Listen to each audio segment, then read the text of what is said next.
पंचदेवों को क्या मानते हैं?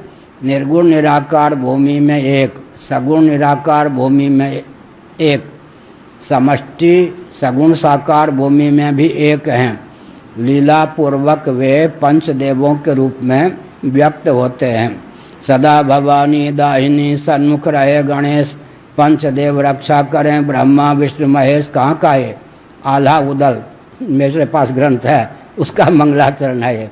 सदा भवानी दाहिनी सन्मुख रहे गणेश, पंचदेव रक्षा करें ब्रह्मा विष्णु महेश। सूर्य के स्थान पर ब्रह्मा, ब्रह्मा का नाम ही हिरण्यगर्भ है। हिरण्यगर्भ सूर्य को कहते हैं, हिरण्यगर्भ संवर्तताग्रे, इसीलिए सूर्य के स्थान पर ब्रह्मा है।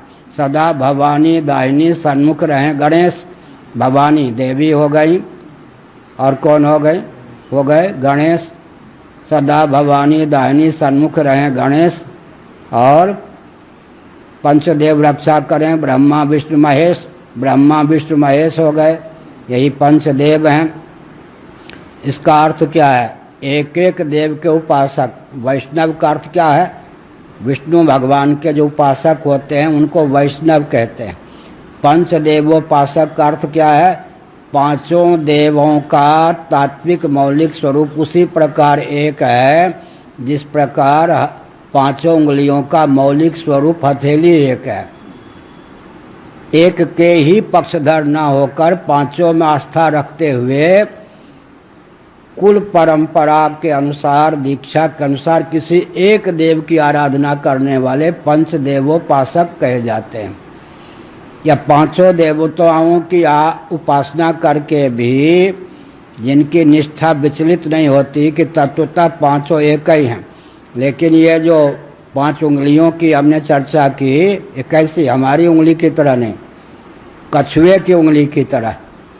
मैं एक बार छत्तीसगढ़ में किसी घर में ठहरा था, मुझे कल छत्तीसगढ़ की बात है, तो आजकल जैसे करते हैं ना, कछुए पालते हैं, मछली पालते हैं, पानी वो विशेष प्रकार से रखकर, तो कछुए तैर रहे थे। तो मैंने सोचा कि काश्यप ऋषि, काश्यप इस मठ का गोत्र काश्यप है और वंश परंपरा से मेरा भी गोत्र काश्यप है, ये कछुआ है, काश्यप ऋषि हैं।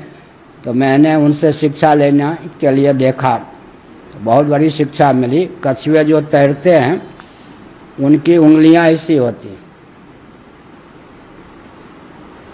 विभाजक रेखा दिखाई पड़ती है, विभाजक रेखा दिखाई होने पर यूँ नहीं।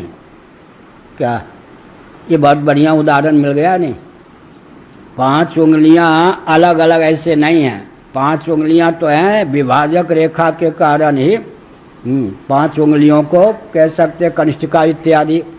इसी प्रकार से वैष्णव, वैष्णव क्या अर्थ हुआ?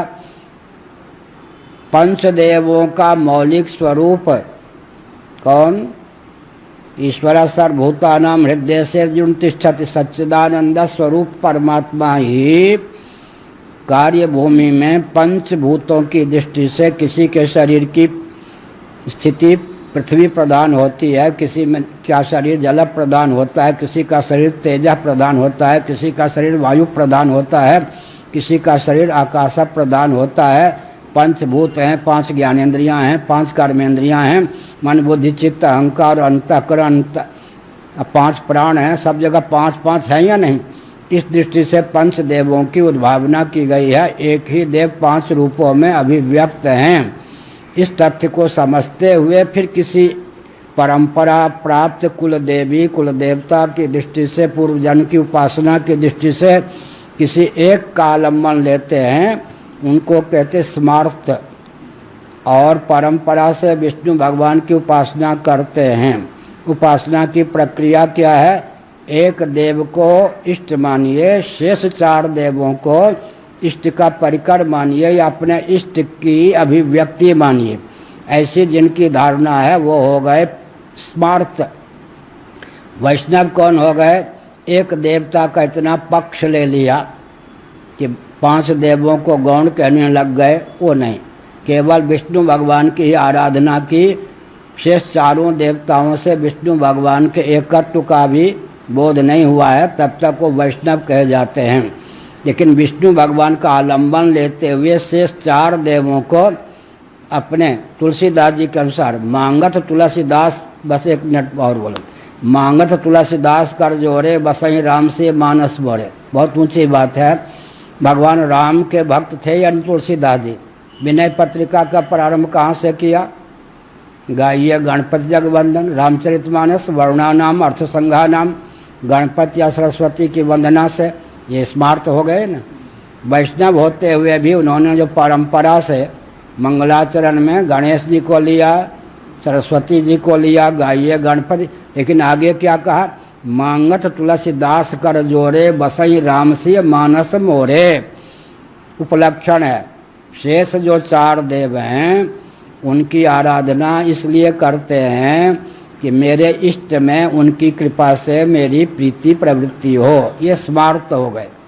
स्मार्त होते हुए वैष्णव, और वैष्णवता का इतना अभिनिवेश हो गया कि चार को कुछ गिनने ही नहीं लगे, तो आजकल के वैष्णव हो गए। उसमें से आप तो क्या हैं वो जाने।